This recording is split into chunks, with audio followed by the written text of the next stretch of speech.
네, 이제 행사의 마지막 세션만 남겨두고 있습니다. 마지막 세션은 AX 가속화란 주제로 진행이 될 텐데요. 총 3분의 발표를 들어보도록 하겠습니다. 먼저 AWS 코리아 크로스 엔터프라이즈 솔루션즈 아키텍트 양승도 리더님을 무대 위로 모셔서 발표 들어보도록 하겠습니다. 박수로 환영해 주시기 바랍니다.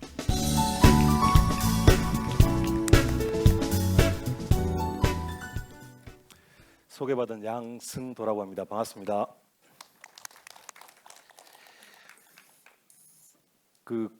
많은 컨퍼런스에서 발표를 해봤지만 좀 이런 분위기에서 발표를 하는 것은 굉장히 오랜만인 것 같습니다. 굉장히 분위기도 아늑하고요. 예, 제 목소리도 참 잘 들리네요. 예, 사투리가 섞인 목소리긴 하지만 한 20분 정도, 15분, 20분 정도 잘 들어주셨으면 좋겠고요. 저는 사실은 이 클라우드 기반의 생성형 AI 기술들이 현재 시장에 어떻게 좀 적용이 되고 있는지, 그 기술적인 근원은 뭔지 이런 것들을 좀 이야기하기 위해서 AWS와 함께하는 생성형 AI라는 주제로 여러분들께 오늘 좀 말씀을 좀 드리려고 합니다. 여러분들 모두 다 아시다시피 이 생성형 AI라는 기술들이 우리에게 다가오고 나서 굉장히 많은 변화들이 일어나고 있습니다. 우리 직접 사실은 피부로 많이들 느끼고 있죠. 이 자리에 여러분들이 이렇게 와 계신 것 자체가 그 사실을 반증하고 있다고 저는 좀 생각을 하는데, 하지만 2023년에 사실은 이 생성형 AI 기술들이 우리의 삶들을 어떻게 바꿀 수 있을지 굉장히 많은 조직들, 예를 들면 기업, 학교, 연구기관들이 사실은 실험들을 참 많이 했습니다. 그래서 저희 AWS는 2023년은 생성형 AI에 대한 POC의 한 해였다. 흔히들 어떤 솔루션이나 어떤 기술들을 우리의 업무에 접목하기 전에 그 기술이 우리 업무에 맞는지를 실제로 확인해 보기 위해서 프루프 오브 컨셉이라고 하는 POC라는 것들을 많이 수행을 하죠. 그래서 이 POC의 한 해였다. 이 기간 동안 사실은 수많은 고객들을 저희 AWS가 만나면서 고객들한테 질문을 좀 들어왔습니다. 예를 들자면 이 슬라이드에 있는 이런 질문입니다. 생성형 AI가 과연 안전한가요? 아니면 어디서부터 시작해야 되는지, 또는 어떤 파운데이션 모델을 선택하는 것들이 우리 업무에 맞는지, 그리고 이 LLM 자체가 실제로 어떻게 동작을 해서 우리 업무에 장점을 줄 수 있는지, 이런 수많은 질문들을 저희 고객으로부터 사실은 들어왔습니다. 여기에서 굉장히 주요하게 저희가 조금 포커스를 해야 될 질문 하나가 어떤 모델을 골라야 되나요? 이 질문이 사실은 저희 고객들로부터 가장 많이 들었던 질문 중에 하나입니다. 사실은 이 생성형 AI를 지원하는 이 파운데이션 모델이나 라지 랭귀지 모델이 시간이 지나면 지날수록 굉장히 빠르게 새로운 회사에서 발표도 하고, 그리고 파라메타 개수가 빌리언 단위, 몇백 빌리언 단위로 높아지는 새로운 모델들이 사실 우리에게 계속 다가오고 있죠. 오늘 당장 한 모델이 우리의 업무에 굉장히 적합하다고 해서 선택을 했다 하더라도 사실은 내일 당장 다른 모델이 훨씬 더 나은 장점을 줄 수 있는 이런 변화의 시기가 현재 우리가 맡고 있는 시대라고 저는 좀 생각을 하고요. 이런 다양한 실험들을 통해서 이제 몇몇 고객들이, 몇몇 조직들이 2024년도에 실제로 POC를 통해서 검증했던 이런 생성형 AI 애플리케이션들을 프로덕션 환경에 적용하기 시작했습니다. 그래서 질문이 좀 달라졌습니다. 이 생성형 AI 애플리케이션들을 업무에 적용을 하려다 보니, 예를 들자면 2023년에는 생성형 AI를 고민하는 데 있어서 비용이라는 것들은 그렇게 크게 고민했던 영역이 아니거든요. 왜? 실험을 하는 거기 때문에. 근데 실제로 실험을 하고 나서 프로덕션 환경에 적용하다 보니 이 비용이라는 것들이 실제로 비즈니스 가치와 그리고 우리가 투자하는 이 비용이 어느 정도 차이가 나는지, 이런 것들을 되게 많이 고려하기 시작했습니다. 또 하나 차이점은 이 생성형, 앞에서 제가 2023년도에 저희가 가장 많이 받았던 질문이 어떤 파운데이션 모델을 선택하는 것들이 중요한지에 대한 질문들을 저희가 가장 많이 받았는데, 이제는 다양한 파운데이션 모델들을 어떻게 활용할 것인가에 대한 질문들을 저희 고객으로부터 굉장히 많이 받습니다. 왜냐하면 그 POC를 하는, 굉장히 다양한 실험을 하는 과정에서 저희 고객들이 어떤 걸 느꼈냐면, 사실은 생성형 AI, 아직까지 우리 머릿속에는 생성형 AI 이러면 여러 회사들의 메타의 라마, 내지는 엔트로픽의 클로드, 오픈 AI의 챗GPT, 구글의 제미나이 같은 이 파운데이션 모델의 이름이 머릿속에 떠오르는 거죠. 근데 실험을 하고 나서 프로덕션 환경에 적용하려다 보니 생성형 AI의 파운데이션 모델을 가지고 전체 시스템을 구성을 해야 됩니다. 이런 과정에서는 단순히 파운데이션 모델이 아니라 회사 내에 있는 데이터와 통합을 하기 위한 벡터 DB에 대한 고려도 해야 되고, 이 다양한 시스템과의 인티그레이션을 위해서 오케스트레이션도 고민을 해야 됩니다. 이 전체 생성형 AI 애플리케이션 속에 파운데이션 모델은 한 컴포넌트에 불과하다는 사실들을 저희 고객들이 이제 스스로 깨닫고, 이 파운데이션 모델을 어떤 걸 선택하는지에 집중하셨던 고객들이 다양한 파운데이션 모델들을 목적에 맞게끔 어떻게 활용할 것인가라는 형태로 질문이 올라온 거죠. 그리고 두 번째로 제가 앞에 비용에 대한 말씀도 드렸지만, 이 파운데이션 모델의 퀄리티, 정확성, 그리고 우리가 원하는 답변들을 파운데이션 모델이 해주는 이런 거에 초점을 맞췄다면, 이제는 생산성을 고민하기 시작한 거죠. 추론당 비용은 어느 정도 들며, 그리고 실제로 그 추론에 걸리는 시간들, 흔히들 우리 애플리케이션의 레이턴시라고 이야기하는, 굉장히 정확한 답변을 우리한테 제공해 주지만 그 레이턴시가 수십 초에 달하면 애플리케이션으로서의 의미가 없을 수도 있습니다. 그래서 아주 약간은 퀄리티가 낮지만 굉장히 빠른 속도로 답변을 줄 수 있다면 비즈니스에 적용할 수 있는 가능성이 굉장히 높아지기 때문에 과거에 POC 단계에서 하지 못했던 그런 고민들을 이미 저희 고객들이 하시고 계신다고 여러분들께 말씀을 드리고요. 제가 따로 말씀드리지 않더라도 이 생성형 AI를 활용하는 이노베이션에 대한 기회들은 사실은 굉장히 많습니다. 특히 생성형 AI를 고민하는 분들이 이 생성형 AI를 통해서 혜택을 받을 대상이 누군가를 생각해 보면 크게 세 그룹 정도로 나뉘어집니다. 보통 기업 고객 같은 경우에 그 기업의 고객들, 그러니까 고객들의 경험을 향상시킬 수 있는 대고객 경험 향상을 위해서 사용이 되기도 하고, 내부 직원들의 생산성 향상을 위해서도 적용이 되고, 그리고 눈에 보이지는 않지만 회사 내의 업무 프로세스들을 어떻게 시뮬리스하게 자동화할 것인지, 여기에 대해서도 사실은 되게 고민을 많이 하고 있습니다. 이런 전 분야에 걸쳐서 생성형 AI가 때로는 생산성을 강화하고 창의적인 일들을 가능하게 해주고 운영 환경을 개선하기도 하고 고객 경험을 강화하는 정말 다양한 형태에 모두 다 활용될 수 있다는 말씀을 다시 한번 드리고요.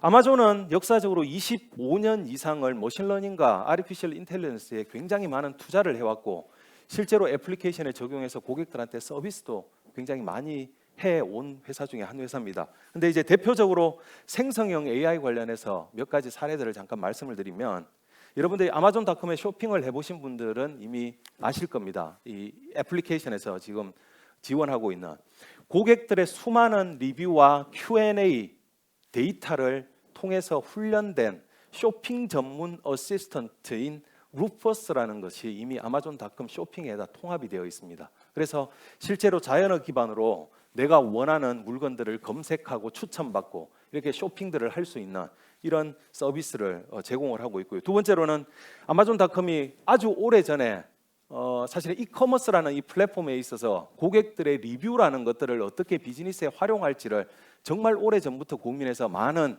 이커머스 고객들에게 그런 영감들을 준 것처럼, 이 고객들의 리뷰들을 제너레이티브 AI, 생성형 AI를 활용을 해서 요약하고, 그리고 요약된 이 고객 리뷰를 새롭게 제품을 구매하려고 하는 고객들에게 다시 그 리뷰 내용들을 제공하고, 때로는 그 리뷰에서 다른 고객들에게 공유되면 안 되는 굉장히 루드한 그런 단어들을 사실은 자동으로 삭제하는 등의 활용이 되고 있고요. 마지막으로는 아마존 파머시라고 사실은 아마존 약국 서비스가 있죠. 그래서 이 처방이나 이런 것들을 굉장히 빠르게 하는데 이미 제너레이티브 AI를 아마존은 사용을 하고 있습니다.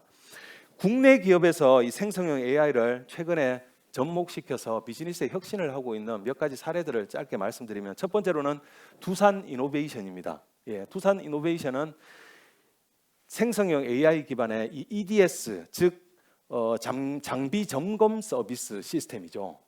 과거의 진단 데이터베이스, 과거의 정비 레포트, 그리고 현재 발생하고 있는 장비의 센서 데이터, 이런 것들을 모두 다 조합해서 그 장비에 대한 장애들을 미연에 방지하고, 그리고 실제로 그 장비에 대한 정비를 어떻게 해야 될지에 대한 여러 가지 내용들을 이 챗봇 형태로 이 회사 내부의 직원들에게 제공하는 이런 서비스들을 현재 사용을 하고 있습니다. 굉장히 내부 직원들의 생산성을 향상시키기 위한 그런 분야에서 활용한 사례라고 말씀드릴 수 있고요. 두 번째로는 HY라고 하면 여러분들 약간 생소하실 수 있는데 한국 야쿠르트라는 회사가 이제 HY라는 회사인데요. 사실은 이 팬데믹을 거치면서 많은 CPG 기업들이 D2C몰, 다이렉트 투 커스터머라고 하는 자사몰에 대한 투자를 되게 강화하기 시작했습니다. 그래서 HY도 자사몰인 이 프레딧이라고 하는 자사몰에 대한 지원들을 강화하고 되게 프로모션도 많이 하고 이랬는데 사실은 한 가지 내부적으로 문제를 느꼈다고 합니다. 상품도 굉장히 많아지고 고객들도 굉장히 많이 와서 고객들이 구매하고자 하는 제품들을 찾는 검색 엔진을 사용하는 과정에서 이 검색 엔진의 불편함들이 되게 발생한 거죠. 제대로 추천을 못하거나 그리고 위탁 업체에 잘못된 정보를 전달하거나 이러는 과정들을 조금 해결해 보고자 생성형 AI 기술을 사실은 사용을 했습니다. AWS의 베드락 기반의 내부적으로는 엔트로픽의 클로드 모델을 사용하고 조금 더 정교한 그런 작업들을 위해서 RAG 기법을 사용을 해서 제너레이티브 AI 어플리케이션을 이제 구현한 사례인데요. 이렇게 하고 나서 결과들을 보니까 사실은 굉장히 다른 결과들이 나왔다고 합니다. 검색의 정확도가 약 95.4%, 과거 대비 한 42% 향상됐고, 그리고 가장 중요한 거는 이커머스 몰에서 검색의 중요성은 뭐냐면 검색 후에 이게 구매로 이어지는 전환율이 실제로 비즈니스에 직접적인 영향을 주기 때문에 검색 상품을 클릭을 해야만 사실은 구매로 이어질 거기 때문에 이 클릭률 자체가 예전 시스템에 비해서 29% 정도 향상되었고 자연어 검색률도 1개월간 한 6배 이상 증가한 그런 사례들입니다. 이건 대고객 서비스를 위한 대고객 경험을 향상시키기 위한 생성형 AI 애플리케이션의 혁신이라고 말씀드릴 수 있고요. 마지막 이제 사례는 의료 정보 관련된 회사입니다. JMP 메디라는 회사는 사실은 임상 실험 데이터 솔루션 회사입니다. 근데 임상 실험 데이터를 가지고 다양한 임상 실험을 할 수 있는 솔루션을 사실은 제공을 해야 되는데 여러분들 아시다시피 의학 용어들이 굉장히 우리 일반인들로는 알아듣기 힘들고 실은 의학계 종사하시는 분들도 정확한 용어들을 쓰기가 굉장히 힘들다고 합니다. 그래서 다양한 형태의 실험에서 어떤 인풋들, 피드백들을 기록을 하는데 거의 구어체로 기록을 하더라도 정확한 의학 데이터베이스에 있는 용어로 변환을 해서 제대로 저장을 하는 이런 것들을 사실은 생성형 AI 애플리케이션을 통해서 구현을 한 그런 사례라고 말씀을 드릴 수가 있습니다. 이런 다양한 국내 사례들뿐만 아니라 25년 이상 사실 아마존이 내부에서 머신러닝 내지는 AI, 생성형 AI를 활용하면서 느낀 가장 중요한 것 중에 하나가 데이터라는 겁니다. 단순히 외부에 있는 파운데이션 모델을 도입을 해서 적용을 하는 게 혁신이 아니라 우리가 원하는, 우리한테 맞는 애플리케이션들을 만들기 위해서는 결국에는 우리의 데이터가 사실은 굉장히 중요하다는 거죠. 그래서 흔히들 보기에 생성형 AI 애플리케이션이 굉장히 멋있고 뭐 이런 것처럼 보이지만 실제로 이 생성형 AI 애플리케이션이 정말 밸류를 주기 위해서는 이 아래쪽에 이 빙산의 아랫부분에 있는 것처럼 굉장히 큰 데이터 파운데이션이 사실은 필요하다는 것들을 오늘 꼭 여러분들께 강조드리고 싶습니다.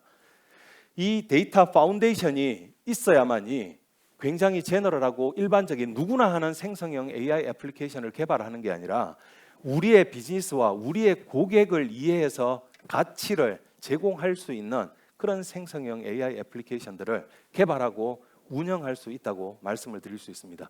이렇게 데이터를 여러분들이 차별화해서 여러분들의 데이터를 관리할 때만이 사실은 이 생성형 AI, 그 파운데이션 모델을 활용해서 굉장히 정교하고 우리 비즈니스의 성격에 맞는 그런 애플리케이션들을 구현하고 운영하기 위한 다양한 기법들이 있습니다. 그 첫 번째가 RAG, 또는 두 번째가 파인 튜닝, 세 번째로는 지속적인 프리 트레이닝 이런 것들을 통해서 모델의 정교함들을 높여가는데 여러분들의 데이터가 없다면 이런 정교함들을 가져가기는 사실은 굉장히 힘들 거라고 다시 한번 말씀드릴 수 있고요. 사실 이런 전 과정들을 AWS가 여러분들께 제공하기 위해서 AWS는 다양한 레이어에 투자를 하고 있습니다. 이게 뭐 1, 2, 3번 아래에서부터 위로 있다고 해서 어떤 거는 중요하고 어떤 거는 중요하지 않고 그렇지는 않습니다. 모든 영역이 중요합니다. 어떤 고객들은 직접 파운데이션 모델을 from the scratch로 우리의 파운데이션 모델을 만들고자 하는 고객들이 있을 겁니다. 또는 공개되어 있는 파운데이션 모델을 가져다가 또는 우리만의 커스터마이징된 파운데이션 모델을 만들려고 하는 고객들이 있을 겁니다. 그런 고객들께는 실제로 트레이닝을 잘 시킬 수 있는 그런 프레임워크들을 제공하고 트레이닝을 할 수 있는 컴퓨팅 파워 이런 것들을 제공을 해야 될 거고요. 두 번째로는 제공되고 있는 파운데이션 모델을 활용을 해서 앞에 말씀드렸던 RAG나 파인 튜닝이나 이런 것들을 통해서 우리의 업무와 통합을 하려고 하는 사실은 그런 고객들도 있으실 거고요. 마지막으로는 우리는 잘 모르겠고 개발되어 있는 생성형 AI 애플리케이션들을 그냥 사용만 하고 싶다. 이런 고객들도 있습니다. 이런 다양한 요구 사항에 맞게끔 다양한 솔루션들을 현재 지원을 하고 있다고 말씀을 드릴 수 있고요. 그래서 맨 아래쪽에 직접 파운데이션 모델을 실제로 트레이닝을 해서 직접 개발을 구축을 하시고 싶은 고객이나 아니면 오픈소스 파운데이션 모델을 가져다가 커스터마이징해서 우리만의 파운데이션 모델로 만들려고 하는 고객들은 이 세이지 메이커라고 하는 AWS의 서비스를 굉장히 많이 사용하고 계십니다. 그리고 이 아마존은 트레이닝과 그리고 인프런스에 특화된 이 실리콘도 직접 저희가 제작을 해서 고객들께 제공을 합니다. 뭐 일반적으로 사실은 GPU, 엔비디아의 GPU나 그런 GPU들을 많이 사용을 하시지만 전 세계적으로 GPU 커패시티가 사실은 그렇게 충분하지 않은 사실들 여러분들 잘 아실 거고요. 그리고 GPU를 사용하기 위해서 굉장히 많은 비용들도 아마 지불을 하셔야 될 겁니다. 물론 AWS 클라우드에서는 고객들께 충분한 엔비디아 GPU 클라우드를 제공하기 위해서 다양한 옵션들을 제공하고 있지만 때로는 가격 효율적인, 비용 효율적인 그런 트레이닝 환경 내지는 인프런싱 환경을 위해서 트레이닝을 위한 트레이니움 그리고 인프런싱을 위한 인프런시아 이런 실리콘에도 저희가 투자를 하고 있습니다. 그리고 사실은 생성형 AI에 있어서 굉장히 핵심이라고 말씀드릴 수 있는데 앞에 제가 POC에서 프로덕션으로 옮겨가면서 고객들의 질문들이 달라졌다고 말씀을 드렸죠. 어떤 모델을 선택할 것인가가 아니라 다양한 모델들을 어떻게 빠르게 우리 업무에 적용하고 새롭게 나온 모델들을 적용하고 테스트해보고 검증해보고 교체하고 이런 것들이 굉장히 중요하다고 말씀드렸는데 이 단일 API를 통해서 수많은 메이저 파운데이션 모델들을 액세스하고 애플리케이션들을 통합할 수 있게 제공하는 서비스가 아마존 베드락이라는 서비스입니다. 엔트로피, AI21 랩스, 메타, 미스트랄, 스테이빌리티 AI 같은 다양한 그 업계 메이저 파운데이션 모델 제공 업체들의 그런 모델들을 저희가 지원을 하고 있고요. 되게 중요한 건 보안입니다. 예. 그런 파운데이션 모델을 가져다가 파인 튜닝하는 과정에서 우리의 데이터를 넣어서 파인 튜닝을 하는데 이 파인 튜닝된 결과가 다른 고객에게 사용된다거나 내지는 파인 튜닝할 때 사용한 우리의 데이터가 인터넷 경로를 통해서 다른 고객이 액세스할 수 있도록 흘러가는 것들은 사실은 우리 비즈니스에서 굉장히 위협인 거죠.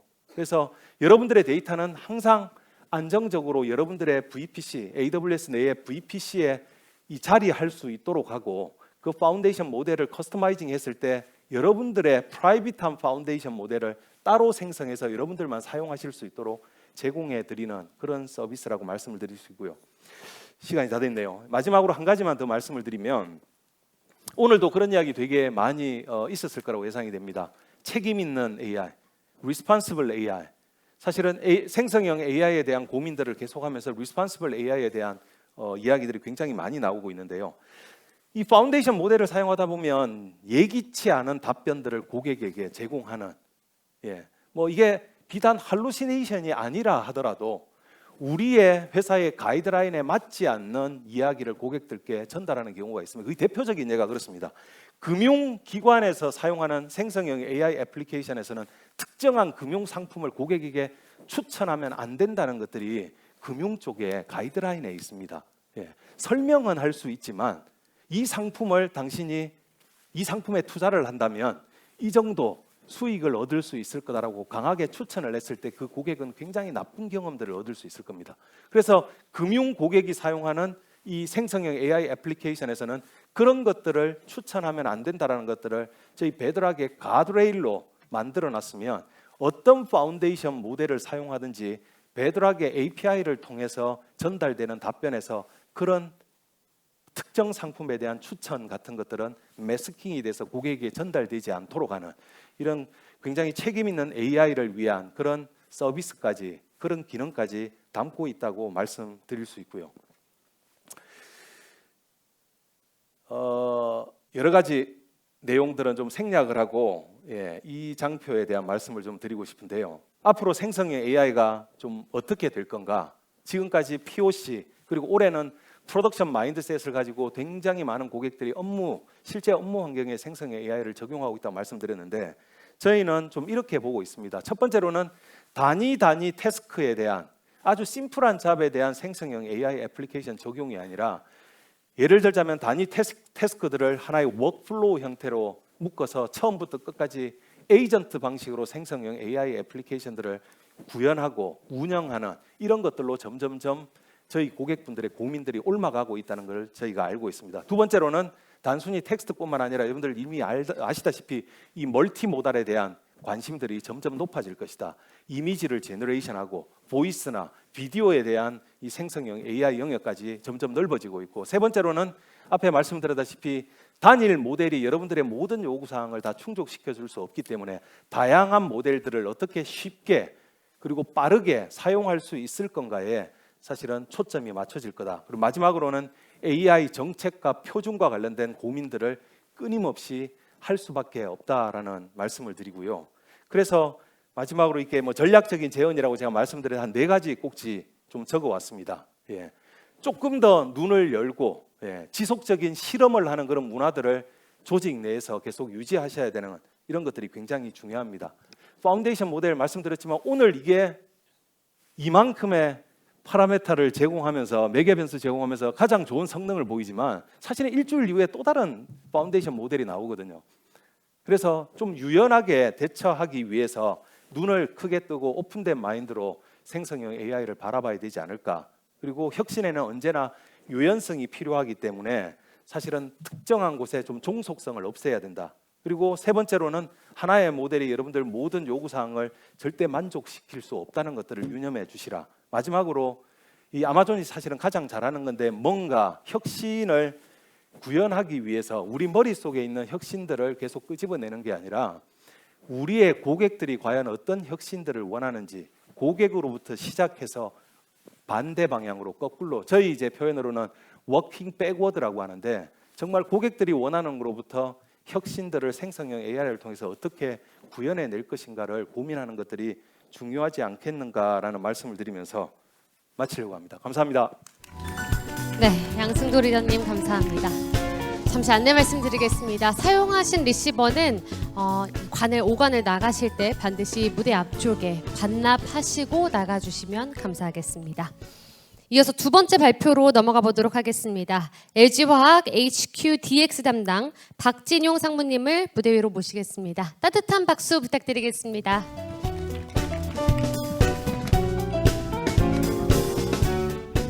네, 반갑습니다. 앞에 아마존 그 발표 너무 잘 들었고요.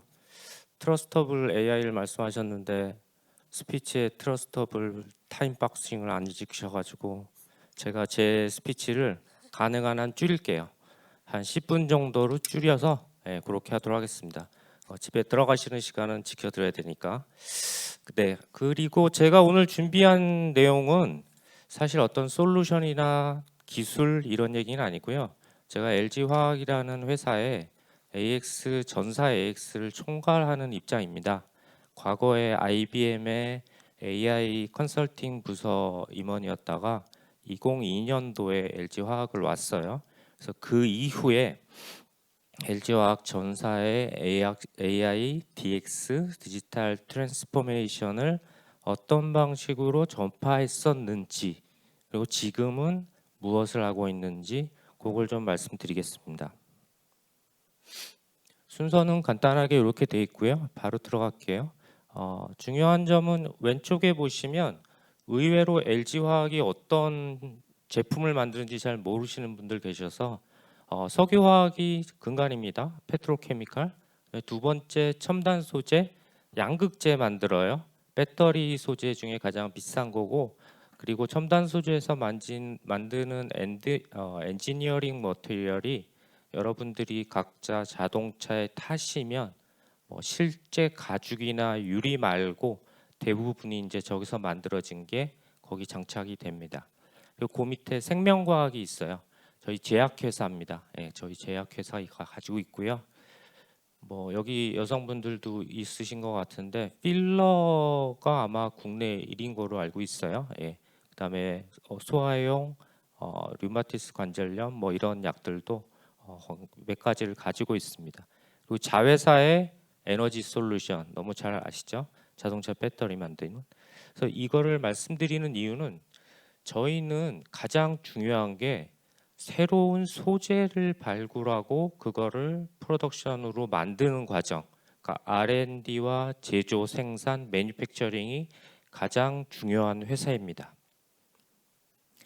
이게 아마 여기 계신 분들 중에 DX를 추진하거나 아니면 AI를 추진하는 부서의 팀장님이라든지 팀원분이라든지 아니면 책임을 가지고 계신 분들은 모두 고민을 하실 거예요.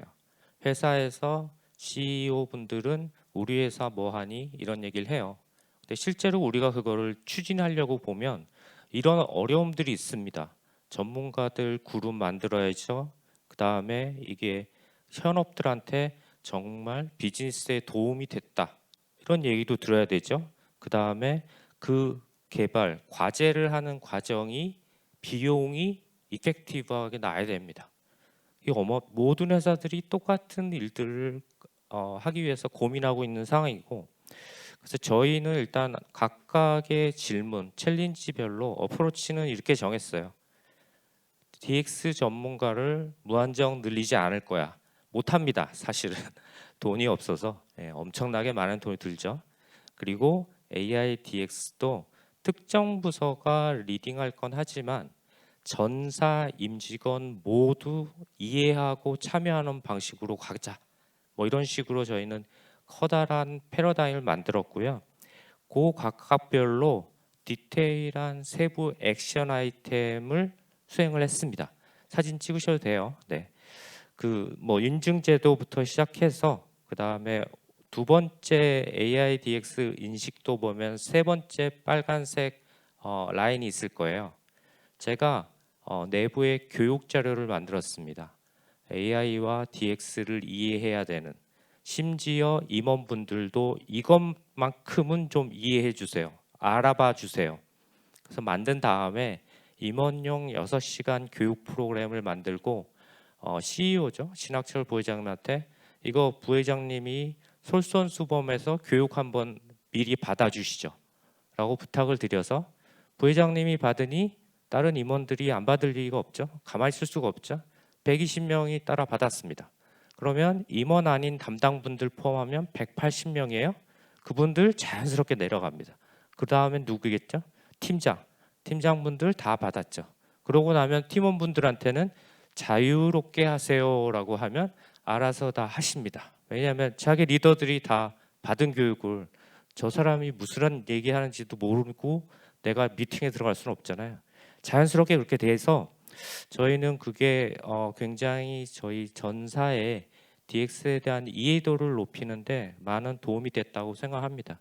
제가 지금까지 여기 말씀드린 게 제가 2020년에 LG화학에 와서 연도별로 진행했던 일들을 앞 거꾸로 풀어서 앞에 주제별로 만들어 놓은 거예요. 보시면 다 나와 있고요. 그다음에 여기서 중요하게 보셔야 될 거는 중간에 라인이 있습니다. 페이즈 1과 페이즈 2가 있어요. 페이즈 1은 DX의 가치를 회사 내에 증명하는 데 노력했어요. 그래서 과제를 만들어서 그 과제가 실제 비용 절감이나 아니면 분량을 낮추는 데 도움이 됩니다. 생산성을 높이는 데 도움이 됩니다. 라는 증명을 하느라고 엄청 힘든 시간이었고 이제는 증명은 끝났어요. 그러니까 그 다음 넥스트 페이지는 뭐냐면 그러면 효과가 있다라고 하면 어떻게 더 넓게 아까 말씀드렸지만 석유화학 첨단 생명과학 어마어마하게 많습니다. 생산 라인도 많고 제품도 많고 한 군데 적용했다고 다른 데가 자동으로 적용이 안 되죠. 확산해야 돼요. 어떻게 잘할 것이냐. 그래서 페이즈 2가 저한테 중요한데 페이즈 2는 뭐였냐 하면 전문 조직뿐만이 아니라 현장에 계신 현업분들이 직접 할 수 있게 해보자라고 했어요. 그게 지금 페이즈 2고요. 그래서 지금 전반적으로 여기 제가 설명드린 걸 크게 보면 한 네 가지로 나눠서 제가 오늘 설명을 드릴 수 있을 것 같아요. 모든 걸 다 설명드릴 수는 없고요. 그래서 어떻게 DX를 운영하는 것 자체를 체계적으로 하는지, 그 다음에 아까 말씀드린 R&D 제조 말고 옆쪽 일반 밸류체인, 구매, 인사 이런 쪽에는 뭐 재무 이런 쪽에는 어떻게 접근을 할 건지, 그 다음에 전 임직원의 인적 역량, DX에 대한 역량을 어떻게 제고시킬 건지, 그리고 마지막으로 가속화를 위해서 어떤 인프라로 이거를 서포트해야 전 임직원분들이 이걸 사용할 수 있을지, 뭐 간단하게 나가겠습니다. 포탈이라는 걸 만들었어요. 그래서 저희 회사에서는 DX 과제를 진행할 때 그냥 팀장님한테 얘기해서 저 이거 할게요 이렇게 안 됩니다. 다 승인 받을 거 승인 받고요. 과제 계획서 등록해야 되고요. 결제 받아야 시작됩니다. 올라가면 과정 모니터링 합니다. 제가 제 밑에 있는 부서분들과 같이 모니터링하고, 이거를 하는 중요한 이유는 이 과제를 하는 거를 우리가 마이크로하게 컨트롤하겠다는 게 아니라 과제가 힘들어질 때 서포트해주고, 더 중요한 건 오른쪽에 보이시는 것처럼 여기 등록된 과제에는 권한 원하시는 모든 전사분들이 다 들어올 수 있습니다.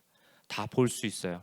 BP가 베스트 프랙티스고 좋게 끝난 과제 언제든지 보실 수 있도록 만들어 놓는 게 저희의 가장 큰 목표입니다. 두 번째는 밸류 체인별이에요. 그 파이 차트에 보시면 약간 분홍색으로 표현된 그룹이 R&D 제조의 과제고요. 파란색에서 약간 뭐 힘이 없는 색까지 포함해서 얘네들이 R&D 제조 아닌 애들이에요. 그래서 재무 쪽도 있고요, 구매 쪽도 있고요. 그래서 그런 과제들도 제가 굉장히 공격적인 과제들도 하고 있습니다. 뭐 예를 들면 환율 예측 프로그램도 하고 있어요. 3개월 환율 예측. 금융것보다 오히려 정확도가 높습니다. 여기 기자분은 안 계시길 바라고요. 그래서 그런 류로 CFO 샵의 비용을 절감해주는 이런 과제들도 하고 있습니다. 그런 게 좀 나와야 사실은 탑 매니지먼트들이 DX 과제하는 게 효과가 있네, 이런 류의 컨센서스가 만들어집니다. 조그만 과제 100개를 해서 한 40억 세이브 될 것 같아요. 이게 별로 와닿지가 않아요. 예, 뭐 100억, 200억, 500억, 1000억 뭐 이렇게 남는다라고 하면 그게 머릿속에 기억이 되시는 거죠.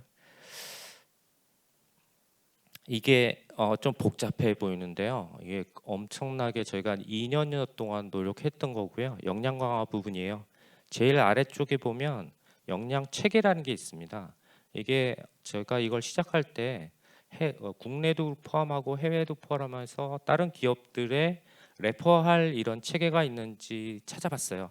아무 데도 없더라고요. 그래서 어쩔 수 없이 저희가 한 땀 한 땀 제가 그렸습니다. 저랑 저희 팀이랑 같이 일해 주신 컨설팅 펌이랑 다 그렸고요. 그 레이어 위에다가 쉽게 접근할 수 있는 교육 프로그램을 짰습니다. 역량을 정의했더니 그 역량을 갖추기 위해서 필요한 지식이 있는데 그 지식을 어디서 혼자서 찾아보세요 할 수 없잖아요. 이 얘기는 파이썬 코딩 얘기가 절대 아닙니다. 예. 어떻게 이해해야 될지, 그리고 어떻게 DX, AI, 머신러닝을 써서 나의 당면한 문제를 풀 수 있을지, 이런 얘기들이 쭉 있어요. 그 레이어 위에 올라가면 아까 제가 말씀드린 본부 단위, 생명과학이 봐야 되는 데이터 틀리고, 첨단 틀리고, 석유화학 틀립니다. 그러니까 본부별로 약간 중심이 되는 과제들이 틀려요. 그 중간에는 업무, 직무입니다. 말씀드린 대로 구매 쪽이 생산 관심 없을 거 아니에요, 그죠? 재무 쪽 LCR 다 틀릴 거잖아요. 그런 대표적인 직무들이 어떤 류의 포커스 하시면 DX를 활용해서 문제를 풀 수 있습니다. 이런 그 컨텐츠를 만들었고요. 플랫폼이 이제 마지막에 할 네 번째랑 연결이 되는데 어제도 이 비슷한 그 포럼이 있었어요. 데이터 이쿠에서 하는 포럼이었고 거기서 키노트를 했고요. 거기 데이터 노트에 대해서 좀 궁금하시면 여기 앞에 앞줄에 또 우재하 이사님이 계신데 저분이 거기 계신 분이니까 이따 물어보시면 됩니다. 뭐냐 하면요.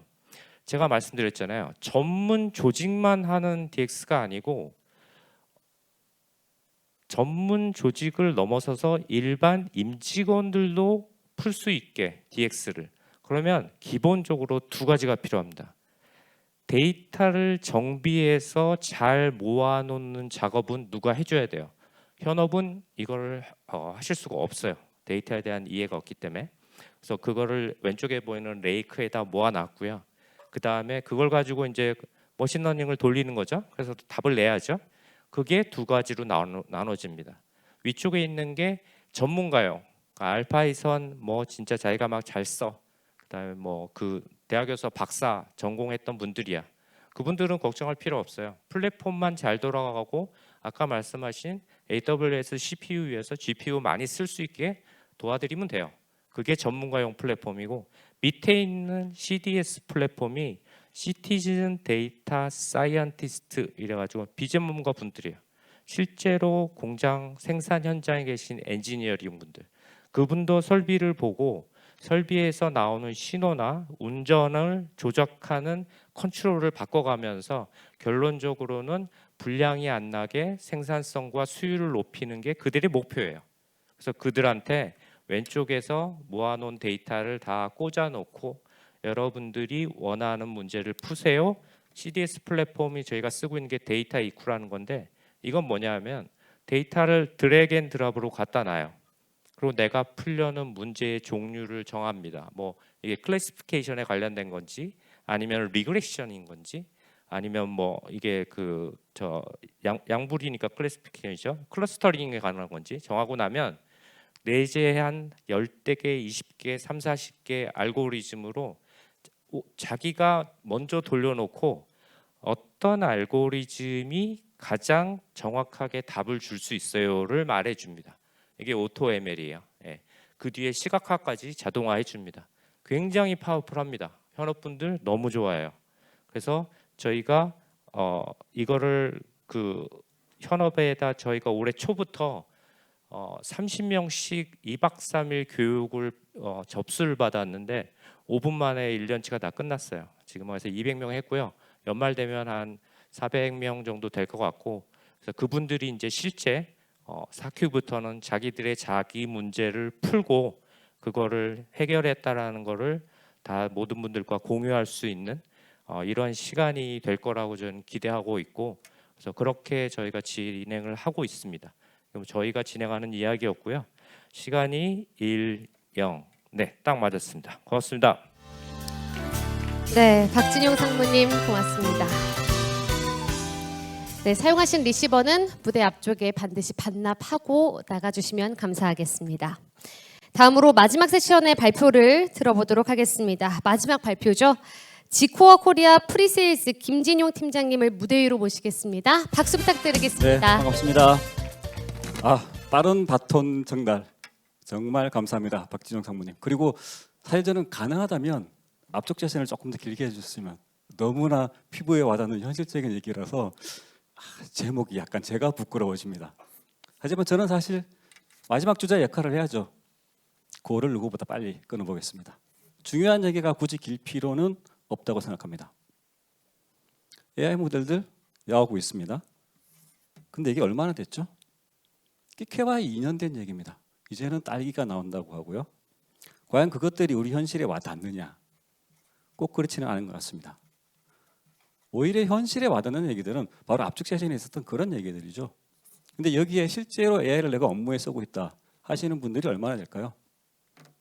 우리가 현대 미디어 세대 그리고 AI를 최초에 접하는 사람들은 보통 AI 시작을 우리 AI 스피커로 보통 생각을 합니다. 그죠? 그렇게 AI를 접하게 돼요. 근데 사실 그건 AI는 아니었죠. 지금 우리가 얘기를 하지만 아마도 현실적인 AI는 좀 더 피부에 가깝게 다가오는 이런 디바이스들을 통해서 오게 될 것입니다. 결국 그렇다 그러면 모델들은 멀티모달리티로 갈 수밖에 없지 않겠느냐, 뭐 이런 생각들을 하게 되죠. 그래서 실제로 이런 피규어 같은 로봇들은 바로 거의 와 있습니다. 디바이스들 너무 쉽게 만들어낼 수 있고요. 그렇다면 과연 그 뒤쪽에 있는 모델들, 그리고 거의 10여 년 됐죠, 자율주행에 대한 것들은. 근데 이것들이 피부에 와 있나요? 생각보다는 그렇지 않습니다. 그리고 꽤 호기롭게 사람이 없는 무인정포들이 만들어졌었죠. 하지만 어떤가요? 아직도 현실은 태그를 찍고 있습니다. 이런 일들은 도대체 왜 그럴까요? 현실이 되기가 이렇게 힘들까요? 바로 이런 이유가 있죠.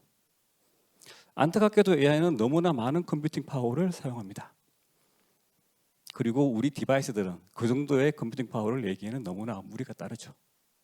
온디바이스 물론 엄청나게 좋아졌습니다. 하지만 이 온디바이스가 지금 현재 갖고 있는 모델들을 우리가 원하는 만큼의 성능을 내낼 수 있을까요? 그렇게 쉽지는 않을 것 같아요. 그렇다면 클라우드는 분명히 큽니다. 그리고 그 뒤편에는 훨씬 더 많은 전력을 소모하는, 그리고 훨씬 더 큰 가속기들이 있죠. 엄청나게 큰, 깜짝깜짝 놀랄 정도로 전력을 소비합니다. 하지만 이것들은 문제가 뭔가요? 너무 멀리 있죠. 가깝게 있지 않아요. 거기까지 갔다 오게 되면 나는 기다려서 지칠 겁니다. 최근에 챗GPT 관련돼서 4.45라 그러죠. 걔가 의미 있게 보여줬던 부분들은 바로 허하고 비슷했기 때문이죠. 얘기했는데 잠깐만에 바로 응답을 해요. 마치 옆에 있는 기분이 든다는 거죠. 옆에 있는 기분이 든다, 옆에 있다, 함께 있다. 이것들이 바로 현실화되는 과정이 되겠죠.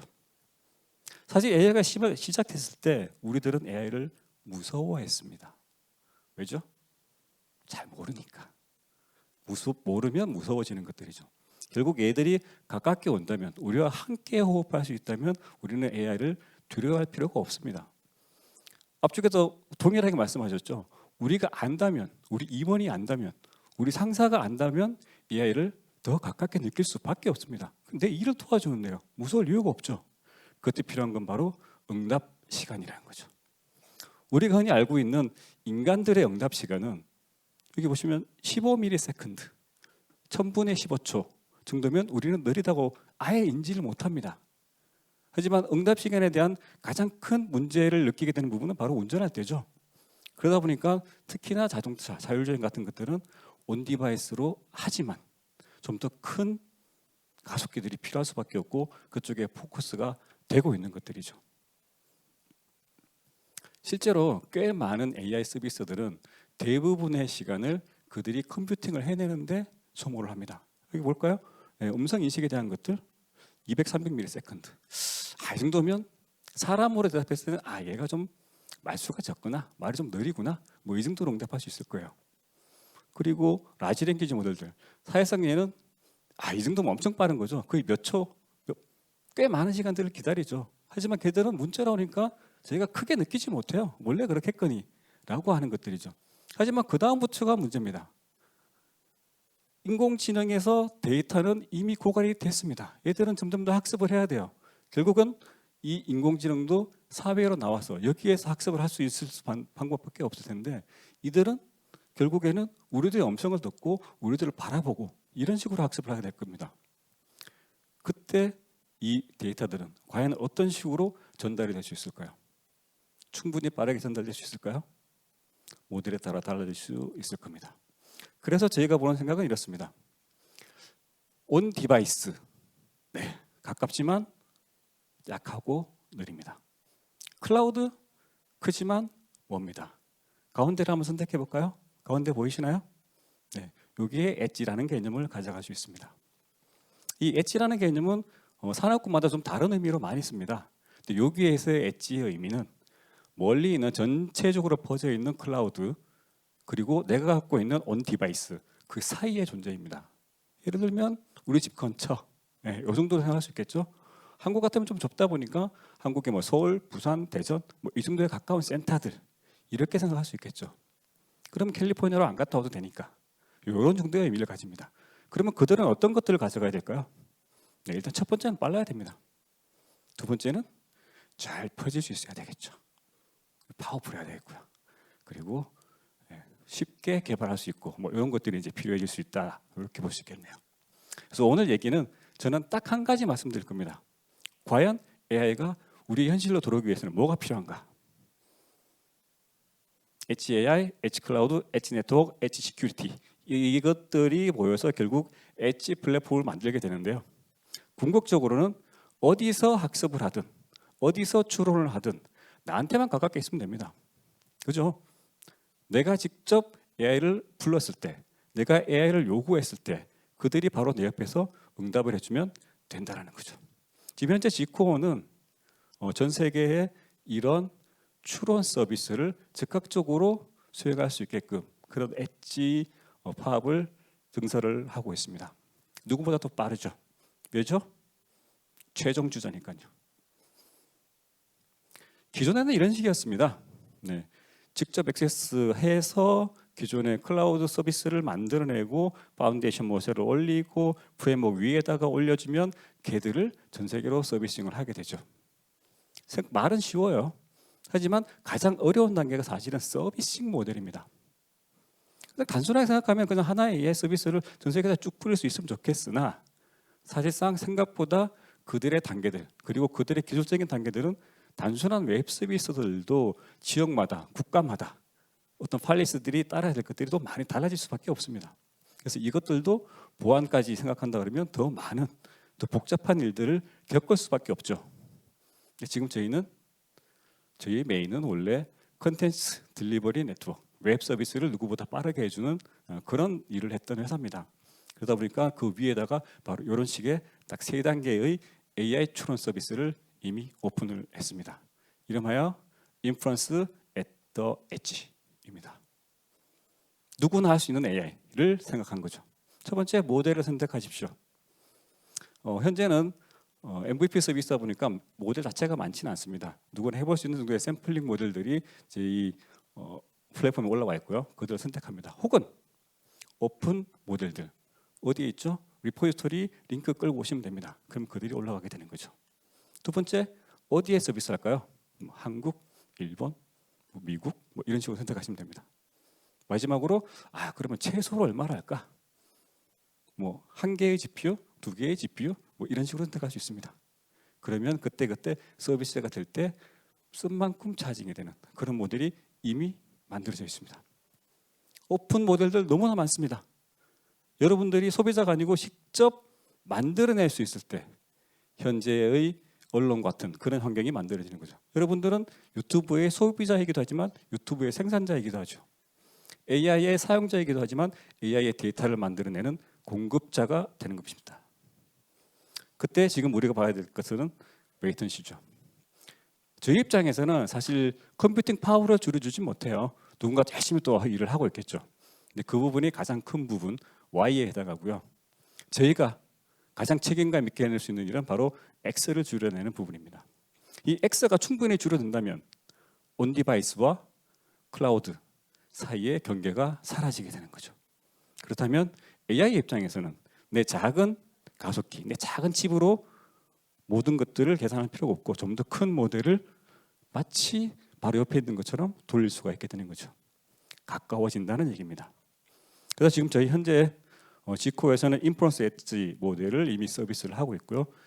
사용자 입장에서는 이런 식으로 실제 서비스 링크만을 통해서 서비스를 받아내실 수가 있습니다. 앞쪽에 보셨던 3단계를 거치게 되면 이 링크가 만들어집니다. 이 링크를 통해서 전파만 하시면 이 서비스가 바로 수행이 되게 되는 거죠. 이런 것들이 대표적인 리얼타임 AI 서비스 모델이 되겠네요. 그러니까 기존의 LLM 같은 것들이야 저희가 번역을 의뢰하더라도 혹은 문의를 하더라도 대부분 텍스트니까 데이터가 크지가 않죠. 그래서 레이턴시에 대한 부분들을 충분히 인지하지 못하고 또 랭귀지 모델 자체가 워낙 좀 크게 돌다 보니까 좀 느리게 느려진 반면에 대표적인 예로 이런 것들 영상이라든가 음성들이 크게 움직이는 것들은 그렇게 하기가 어려웠죠. 하지만 저희와 같은 인프루언서 엣지 서비스를 사용할 수 있다 그러면 그 레이턴시를 점점 더 줄여서 마치 옆에 있는 것처럼 해낼 수가 있다는 거죠. 궁극적으로는 여러분들 바로 옆에 엣지 데이터 센터를 만들어낼 수도 있습니다. 보통 기업들은 이런 것들을 요구하겠죠. 이런 것들을 만들어내시면 에브리지 X의 타임은 1, 2ms가 되게 될 것입니다. 그러면 바로 여러분의 옆에 AI가 나의 로봇이 있게 되는 거죠. 물론 당연히 기존에 있는 클라우드 그리고 퍼블릭, 프라이빗, 클라우드 전부 다 활용이 가능하십니다.